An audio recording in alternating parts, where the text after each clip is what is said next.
Cool. Let's give everybody a second to hop in. Hello, everyone. Hello. Facebook land. In YouTube and Twitch. We're on it. On it.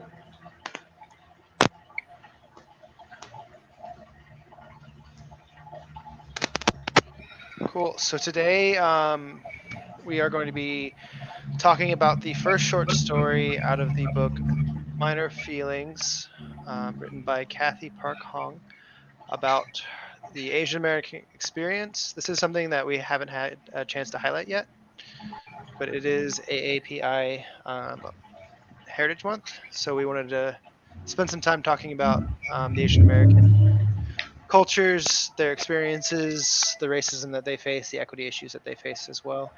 Yes.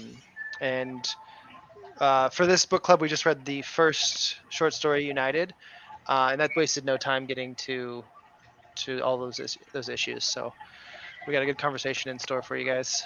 I want to give a few more moments just so some more people can trickle in. Trickle, trickle.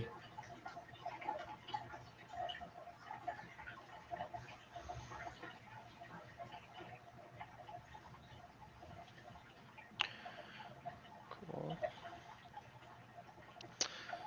Thank you so much for everybody who's joining. This is going to be another 4-part series of book club. We're reading one story this week, and then every other reading 2 stories until we complete the book. Again, we're reading Minor Feelings by Cathy Park Hong. Cool. I think we can go ahead and get started. Cool. So yeah, we got this story I thought was pretty intense. And it really just kind of jumped right down to the bare bones of the Asian American experience, in my opinion. And it started off kind of talking about one huge thing in Asian culture, and that's beauty and these kind of ideas of what beauty is. Because the author of the story was talking about a tic that she had that made her her eye twitch, kind of like squint, and it was uncontrollable. She had a surgery when she was in grad school to fix it, but she felt like it was coming back, and that led to a depression, I guess. Her covering her eyes, her face, hiding herself in public, because the Asian community is so worried about beauty standards, and about their faces in general, especially women. I know my wife, who's Chinese, hears a lot from her parents, like, "Oh, your face is too round. You need to lose weight." It's like a common like talking point for them, talking about their features and their beauty. Oh, Shamika, you're I think you're muted.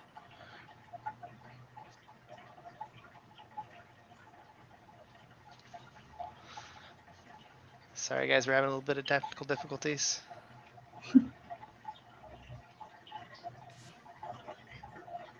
No.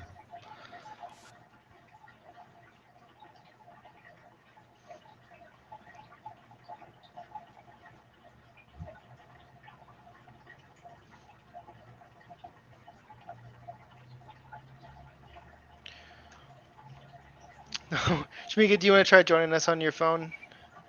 Could you do that? Maybe that'll work a little better.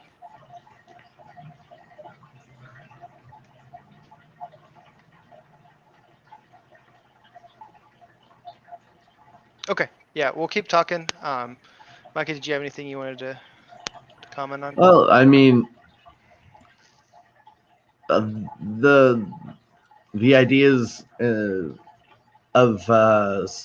of a beauty standard, though I am definitely on the outskirts of it, have just been portrayed in like the simple Asian portrayals in pop culture. Like it's the whole beginning scene of Mulan. You know, the whole beginning there's a standard, and it's not just of beauty, it's of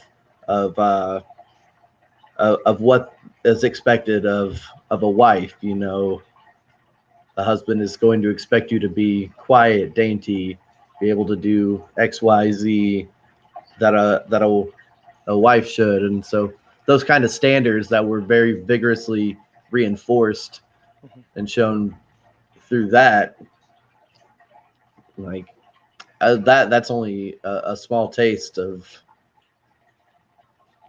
Yeah, and it's like you said, like the portrayal of Asian women specifically in media is pretty terrible. If you look throughout like Western culture, they often play the roles of like prostitutes, or dancers, or just they're the beautiful women that are there. Which that's. Let's see if we can we hear you now, Shamika? Yeah, can you hear me? Yeah, we can hear you now. All Okay, right. so for me, it was trying to look at this, and let me turn down some of the frequency here. I got lots of going on. Try to be in two places at two. It was looking at this from a way of, and I'll leave this to it, as a black woman, because the whole time I was just like, this is a little weird, because the way that they was like, I want to have this tight fist look. And I was just like, what does that mean? I was like, it's like, yeah, if your face isn't the size of a fist, then you're considered unbeautiful or unpretty. And that was just such a weird beauty standard, because that's definitely not a beauty standard in the Black culture for women. And I think I'm very much aware of our beauty standards in our culture and not necessarily other people's, because I'm so hyper focused on like, am I pretty enough, for a Black woman, and not like looking at Asian culture definitely has a different type of standard of beauty, and white culture we know has a different type of standard of beauty. And so looking at those really made me reflect on my own standards and whether or not I'm living up to my own standards of beauty. And it was just hearing her say that, I'm like, is there anything about like my own culture that I probably am not fitting into the box of? And it's just so weird to look at another culture's eyes, and especially through the eyes of women, Yeah. because I think I used to, and it's so weird because being a woman and like for instance makeup tutorials, the Asian makeup tutorials are like intense. Like we just like for us it's like, let me just learn how to draw these eyebrows nice. And it is for them having these smaller features to the point where you almost look, I don't want to say pubescent, but not even grown. It's like that, and that kind of threw me when she said my face needs to be the size of a fist. Hmm. And I was just like, that's interesting. Yeah, and So a it was common something different. I don't know about common, but a not uncommon practice in Asia is plastic surgery to get like she mentioned, getting your cheeks shaved down so your face looks smaller, but also like Yeah, the bridge of your nose. Asian women, they think it's more beautiful to have the more traditional like white nose and have a higher bridge, where they typically naturally have a flat bridge. And even your eyelids, to have a little like lip crease. on your yeah, crease on your eyelids. Yeah, Asian women, it's not uncommon for Asian women to get plastic surgery to add that crease to their eyelids as well. And yeah, um, just the beauty standards are so like rigorous, and I think it ties into a lot of the stuff we're talking about later about the Asians' relationship with white people, about these beauty standards, because I guess we can skip to it. It's along the lines of this, but she talks a lot about the almost model minority, which we're going to talk about quite a bit, I think, of assimilating into white culture. Yeah, And not fully being looked at as white, mhm. but trying to almost portray as And far as like the rungs of society, you mhm. know, in Yeah, American society, white people have traditionally and historically always been at the top, and other groups trying to work to be at that level that some people don't even think about Mhm. existing. You know. Yeah, and she talked about what happened on American Airlines with the gentleman, Mm, the Asian man. He was middle-aged, upper middle-aged, who got pulled out of his seat because no one volunteered to give up their seat. And she talked a lot in that part about a lot of Asians of that age. Their goal is to blend in, be as quiet as possible, and mm, take up as mm. little room as possible, and just blend. And I think a lot of these beauty standards also have that connotation, is blend in and be as quiet as possible. Don't Don't be stand out. noticeable. Don't stand Yeah. out. Just assimilate. And I think it's a really interesting conversation, which I'm looking forward to having about where that came from. Um, and Shamika, do you want to kind of talk a little bit about? I can only really talk about it from my own cultural expectations. I struggle a little bit with it. Hold on, some background noise. Um, hold on. All right. So I kind of look at it from my perspective of being a black person. We couldn't. We always ask this question about black people, like, why haven't you assimilated? And a lot of that, I believe, has to do with the way we look. Having just darker skin makes it harder to assimilate to whiteness. And I look at the Asian community, some of them can assimilate to whiteness because they have white skin. But we also know that the colorism issue in Asian countries is big. The need to assimilate so much is to the point where we are putting bleaching products and lotions in Asia just to whiten your skin as much as possible so that you can look European. So there isn't a yellow tint in your skin. There isn't darker pigmentation that can be detected.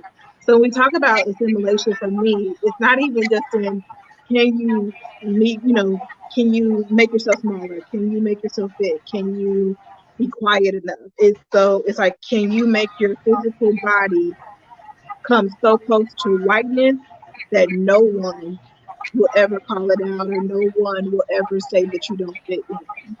So for me, it's about the shrinkage of yourself and the erasure of your identity so much that no one even questions whether or not you belong in the place that you belong in.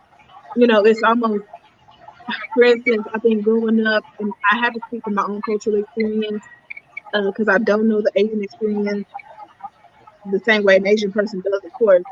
But I remember, getting praised for being able to articulate myself like my white teachers articulated themselves. So, and it's almost where you have to, as a person of color, develop a way of talking or accent that makes your race undetectable. So that's my only ability to be able to relate to this is to overcompensate to the point where people don't question your deservingness to something.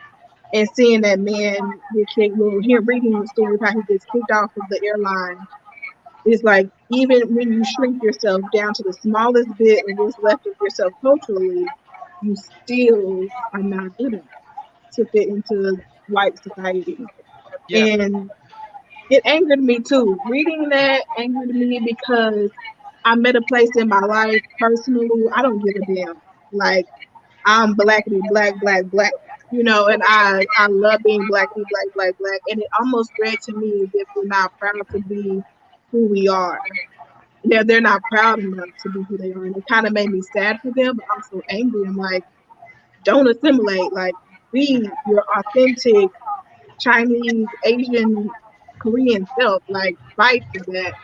And to read in there that there was really no fight for that kind of made me sad and angry. yeah, and I think she does a good job laying out some of the history of Asians in America, and it kind of gets to the point where it talks about, I think, why a little bit why that Asians and whites have this relationship now. And it started. She talks about how the first Chinese people came to America basically to replace black slaves and build railroads.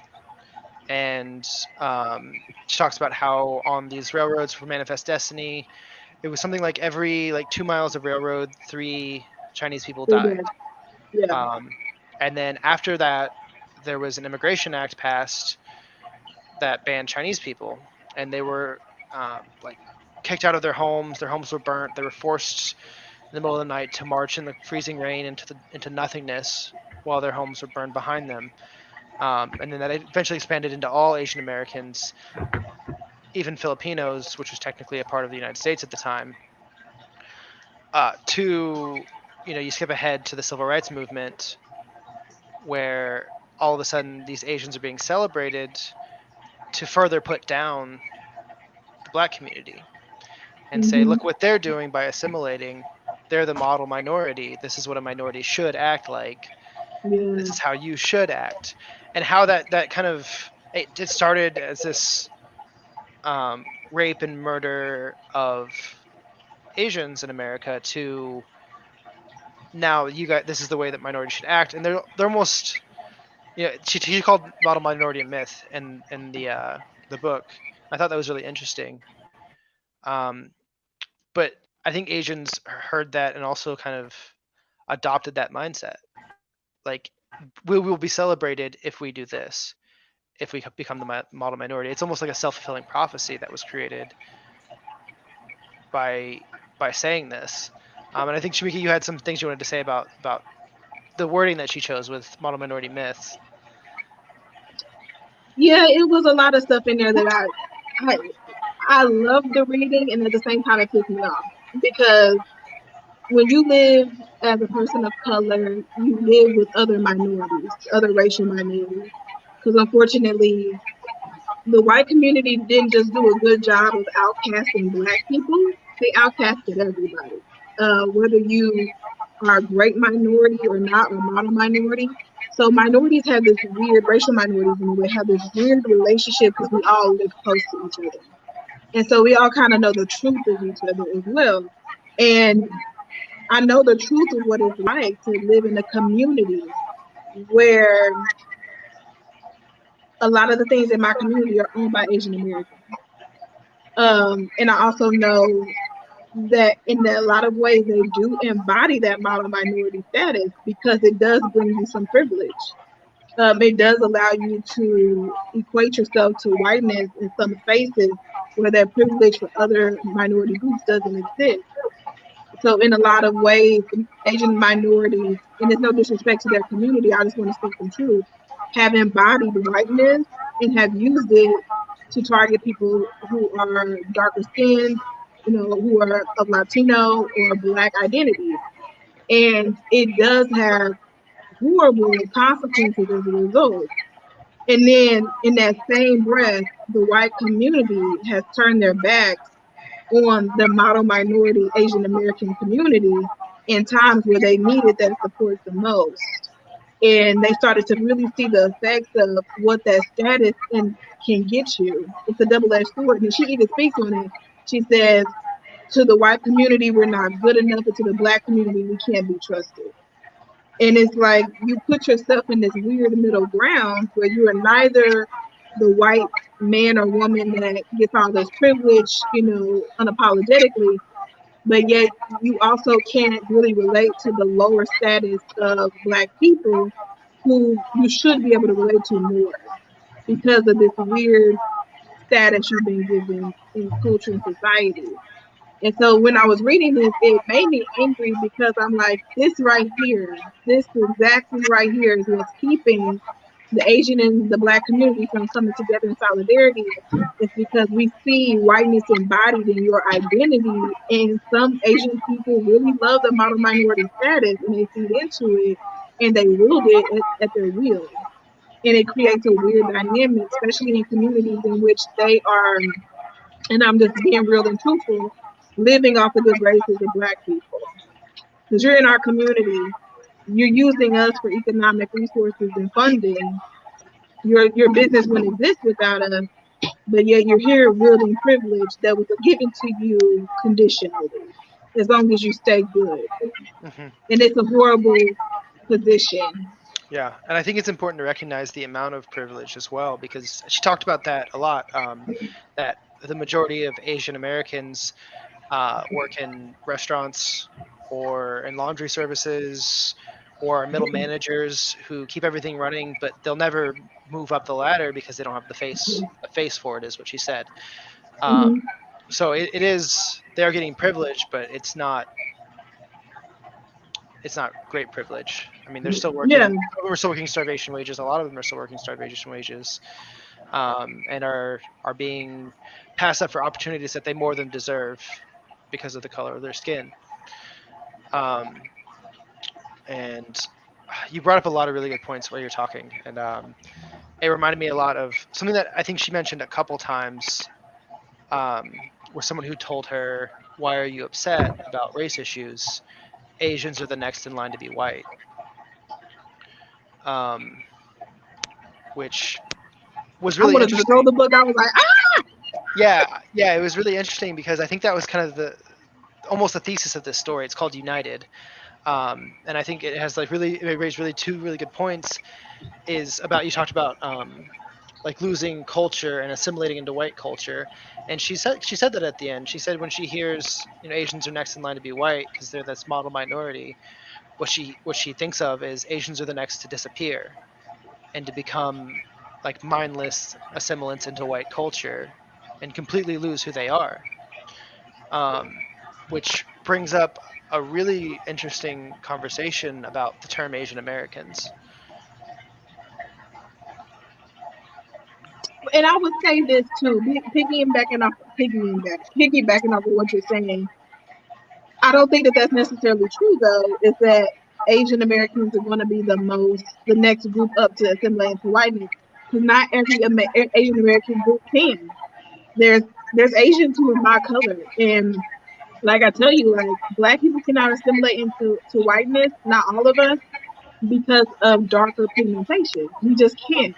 Like every group that could come in and assimilate, like I mean Italians can assimilate into whiteness and they have, but we cannot. It is too difficult. It is, when you have darker pigmented skin and whiteness is the absence of blackness, blackness cannot assimilate into whiteness unless it is whitewashed with race mixing of white identity to allow that to happen. And as we have talked about in meetings and things before, we understand that even people who are biracial with having one white parent can't even assimilate that well into white culture. So Mhm. that's what's going to be the barrier. So not all Asian Americans will, and it will further divide that community. Which is kind of why I was going back and she was talking, and it made me think as the day went on with me after seeing those messages earlier in the chat. Um, she kept leaning so heavily on Black leadership as a way to relate to racial identity and struggle. Every time she kept bringing up another Black episode, even talking about lynching was weird. Even though that event did happen, she's like, this is the greatest mass lynching ever recorded. And we already know that lynching is associated with Black identity in the South and, you know, racial suppression and discrimination and all that. She just kept bringing up these Black things that were happening as a parlay for her struggle. And the whole time I'm like, why is it that it's so, why does she have to do this?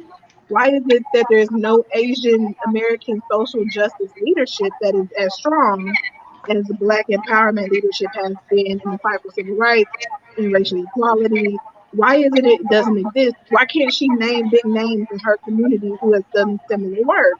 And a lot of that has to do with Asian American divide in who is considered privileged and who is not, and how can we come, it's almost like in the Black community, we are all suppressed. We're all oppressed people.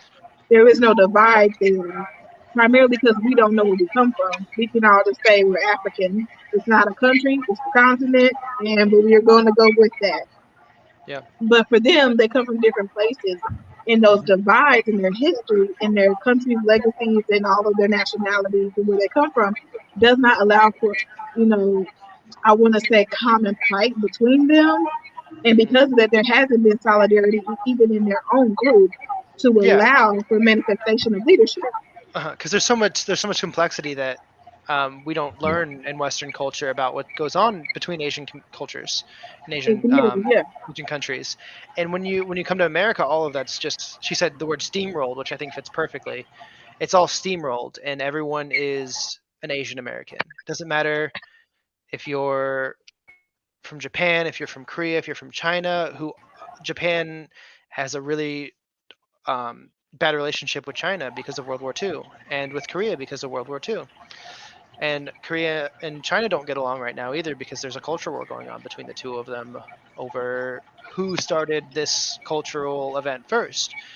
Korea is, from what I understand, is trying to assimilate Chinese culture. And so these countries don't get along, and especially when you get into like Southeast Asia, like Bangladesh and India and those cultures and Myanmar and all these, they're fighting, and there's so much complexity and conflicts that happen. But when you come to America, it's just everyone's flattened into you're an Asian American. Mm-hmm. And well, it's white people were flattened into whiteness. Like, you're not white. I mean, we created that.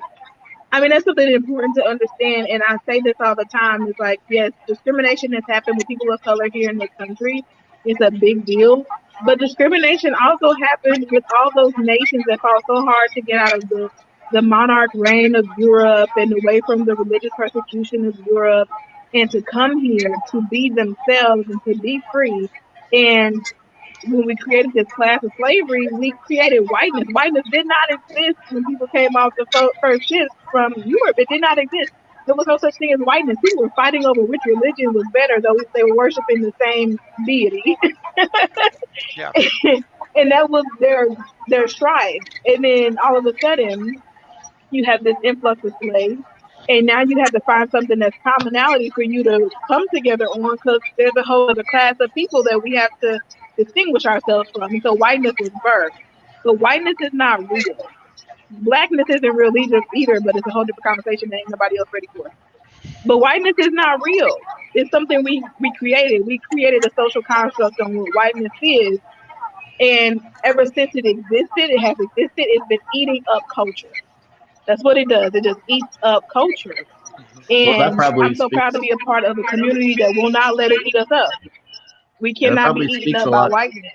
A lot too why Asian cultures usually assimilate as hard as they do. Like there's really no room for anything but assimilation in most places in America, unless you go into the specific, like Chinatown, places where your culture is being preserved almost in like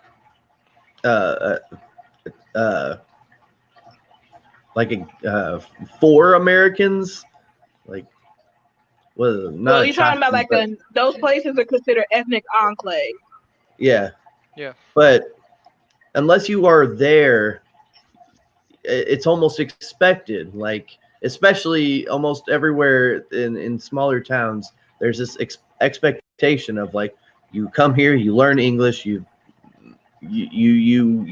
begin to adapt. Work in our area. And yeah, the way that our culture has worked historically and society has worked historically to completely wipe anyone of what they were before they stepped in here, like you were whatever, but you're American now, and you be American. You go, you teach your kids, go be American. That's what it is. And and all of these communities are like lumped together as like you are all Asian Americans, and they don't have the ground to like Black community. They united, they stuck together, they held on to their culture. Their cultures are also different, that they don't have. They do in those like you said in Chinatown, these small enclaves. There's like in Chicago, there's like a little Korea, there's a Chinatown, there's a little Vietnam. So they have these in these bigger cities. Chicanas. Yeah. I mean, they have been able to maintain, even as a different racial group. But like, I also have to say this, and I don't want to cut you off. Is like the same culture that Blackness is here in America is not the same in Africa. Like this was created out of struggle. So it's something different too. And this country is great at renaming you no one chose African American. No one chose Asian American as identity. Like this country created Hispanic to like lump Latinos into. Like you ask like Latinos, do you like being called Hispanic? They're like, well, I'm Mexican. I'm Latinx. It's like we created Hispanic for them. So this country is good at putting a label on you and it fits. Hmm. I mean, And that's literally, we named people when they got off the boat. Like that's yeah. very common practice. You get off the boat, that's going to be way too hard for people, and they just renamed them. Hmm. They just Americanized everybody's name. Like Yeah. And I think that's it's a what very common practice. this story really gets at is the inequities of the term Asian American, and the term Hispanic, the inequities Yeah. that come from white people lumping several different cultures who all look kind of the same into one ethnic group or racial group. Yeah. Hmm. Yeah, because Um, when people say Asian American, there's a very specific Look, thought of yeah. what they're talking about. They're not talking about India. They're not talking about Bangladesh. We're They're mhm, talking not about talking China. about people like that. Yeah, yeah. We're talking about talking about Chinese China, people. Japan, Hmm. Yep. Korea, like very specific grouping. Even when using that term, like Yeah. So I think that's a conversation that I don't really know how to have actually. Is how do we talk about the inequities of these terms and yeah, how do we practice solutions? because I I think was the best thing to do, and I can only take it from my pinpoint of being a black woman, is to ask people what they want to be called. Like, so there's people in our community that do not like the term African American. They prefer to be called black. Call people what they want to be called and ask people who they are and not assume. That's something that, I definitely have, I don't want to say miscultured people. I don't think that's a term, but you can. It's like, there's people who are African, and then you make that mistake of saying, well, are you African American? And they'll be like, very probably, no, I'm Sudanese. We all may look alike, but we are not the same people. We don't have the same cultural background, and we need to get used to accepting the identities that people choose for themselves, even cultural identities, and not trying to go over and say, well, no, no, no, no, you're Asian, or no, no, no, when they say that this is who they are. Like I have a friend, shout out to Alex Boo. I never met a person who was Laotian before. I only knew certain groups of Asian people. And he's like, oh, I'm from Laos. I'm Laotian. And I'm like, tell me about this place. I never even knew about it. And he educated me a little bit on cultural practices, and I was just so thankful for that because you do get this understanding that there's only one type of people, there's only one group of this individual. And I always say this about Black people, I say this about every culture. We are not a monolith. Racial minorities are not a monolith. We are different people. Everybody in our culture is different. We all have different educational experiences and backgrounds. We come from different cities and communities. Even though we may be lumped in with this one racial experience of being black, our blackness is different. The way we express blackness is different. And it's so important to highlight that kind of diversity. We have to do the same thing with the Asian American community. They have their own diversity. Highlight that diversity. And another thing, shout out to the Asian community. You're your biggest, I think, and it's something that they need to hear, I think, just coming from one racial minority to another group of racial minorities. You are your best advocate for who you are. No one can tell your story better than you. So if you don't like being called something, say it. The way she kept writing in this passage, this I guess is my who I am as a woman, as a black woman. It pissed me off because I'm like, don't let these people do this to you. Like, don't, it's like, stand up, say something. If you don't like this, say it. And it's all that fear of being looked at as, unagreeable or, you know, angry or mean or non passive. To hell with that. If there's something that you don't like in your community or people outside of your community saying about your community, advocate. Be your best advocate for your community. If I don't like something that people are saying about the black community, I stand up and I say I disagree 100%. stand on your legs for your community because only you know your group. Hmm. And hate to say it, but I definitely, like, Asian Americans, been the only black person in the room, and everybody looks to you. Tell me about the time, and I'm like, that ain't everybody's experience who is black, and this is not everybody's experience who is Asian. We are all different people. Accept our differences, love our differences, understand that diversity culturally also means that, diversity interculturally as well. Within the culture, there's diversity. There's difference among all of us. And so that's how we can change things.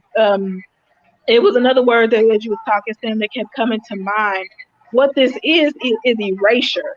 Hmm. It's Exactly. erasure. It's to lump you into this thing, this one entity that is all that you are, and it pisses you off because, like, even thinking about black people, when we got off those damn ships, those slave boats, we came from different tribes in Africa in different countries, and now those tribes, those people, they no longer exist. They're gone. We erased entire communities, and language was lost. And now we're all sitting here. None of this is us. We created this out of struggle. So we, like, America forced a different identity on black people, and they're forcing a different identity on other cultural groups as well, including the Asian community. And we have got to say, I'm done with this. This is so important. Why, for, like, people of color, go find out where you come from. Go find out who your grandpa was. Go find out, the languages that you speak and that was in your family and your genealogy.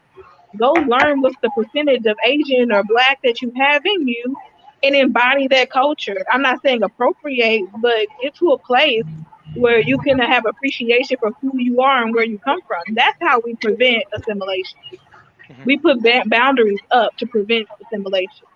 Yep. And white communities need to get out of the idea that you're white. You're not. You're other things. So shed whiteness and go be proud of your identity, embody that, and become that, and stop identifying so much as white. Because Hmm. that's not your culture. We created that. And then if we want to really unbound race, we have to have white people unbound their association to whiteness. Because that's the problem. Whiteness is everybody's enemy. And I hate to say that because I know that people embody whiteness. Your skin is not the enemy. Your cultural affiliation with whiteness is an enemy. Because that's not really who you are. Hmm. It was thrust upon you. And we have to discontinue these practices Yep. and And find appreciation for who we really are. one thing that I would like to say, specifically about Asian cultures, is that these practices of assimilating, that I think we're born from a survival instinct. If we Yeah. assimilate, we won't get shot in the back in the streets. We won't get raped or beaten, and that's where it started. And I think these practices are starting, and it is a cultural almost thing that was passed down from generation to generation. And I think the threads of that are starting to unravel, and specifically younger Asians outside of America are breaking those chains of this relationship, this model minority relationship with whiteness. And speaking, I was talking to my wife about this earlier today, and she was talking about how in China, older Chinese people want to look whiter, they want to act whiter, they want to blend in with white culture and be able to assimilate. But they celebrated Christmas, they stopped celebrating Chinese New Year. Um, they wanted to be more white, and It's disgusting. and as in the younger generation, that practice is reversed. People are accepting their culture more. They want to be Chinese. They don't want to be white, and I think that is mirrored in many different Asian cultures. Is and in America too. Like these younger Asian Americans, they don't want to be white. They want to be their culture. They want to be who they are, and I think Hmm. it's taking a while to get there, but it is getting there. And I really love that what you said, Shamika, that the Asian Americans in all of the different communities, and I don't even like using the word Asian Americans anymore. Korean Americans and Chinese Americans, Japanese Americans, all of them We are can their always own say best Pan Asian.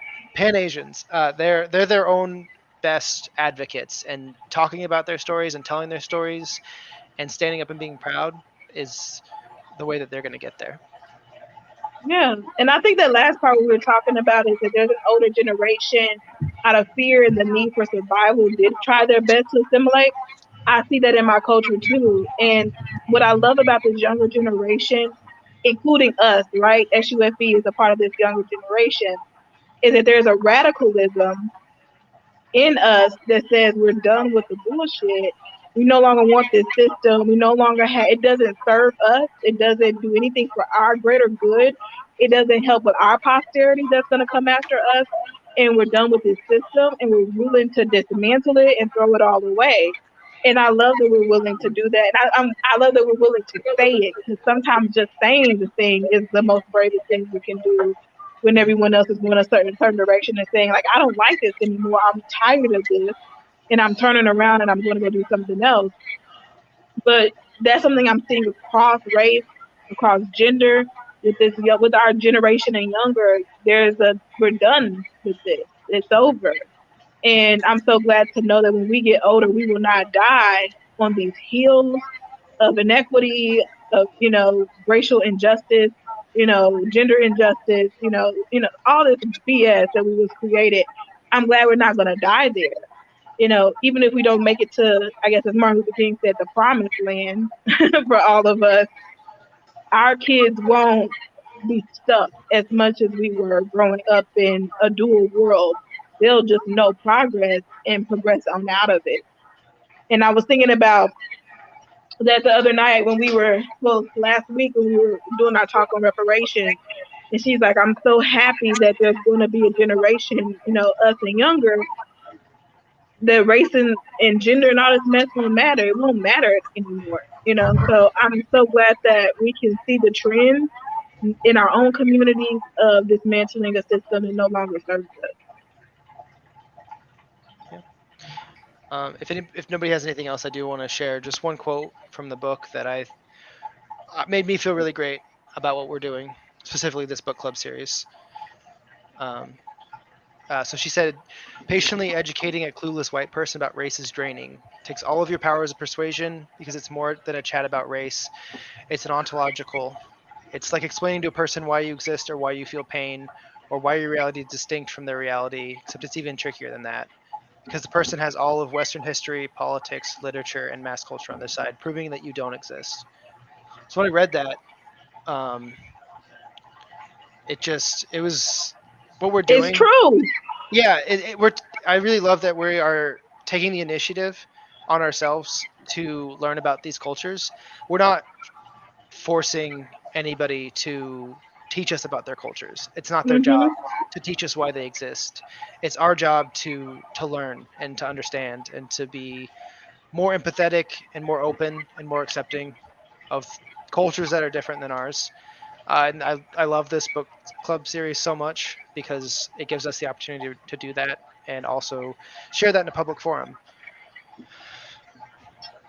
Yeah, that part that when I clung to those words so hard reading that because I was like, Amen, Amen, because it takes everything to try to, and you're already feeling so small as you're trying to explain yourself because you really are trying to convince another human that you too are human and you bleed blood and they're already are ready to like snipe you down and say, actually, you're not human, you're an animal. And it's like, good God, the energy it requires to convince racist individuals that they are not the only person in the world is hard.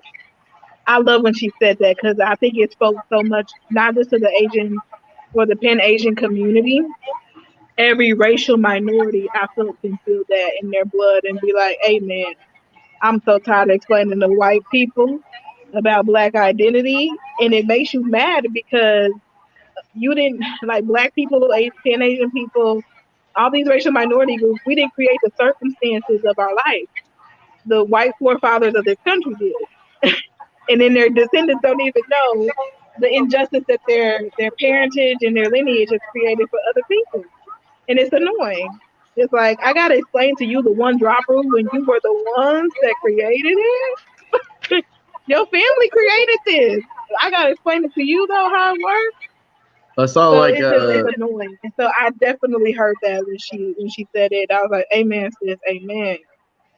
yeah, I saw a quote that said something about white people really only recognize racism as a spectacle. So unless something is going on that is like the riots after George Floyd, like if it's something that they can't not see, then yeah, they'll Then it take doesn't exist. yeah. And even those the protests that come out of these racist things are just a spectacle. It's just people making a bunch of noise for no reason because racism doesn't actually exist. Yeah. Which The so identity that we live in a post-racial society because we feel like we're so progressed and we're so advanced, and that 2 or 3 people of color that work on your job. It's like that really has to stop. That kind of thinking really has to be nipped in the bud.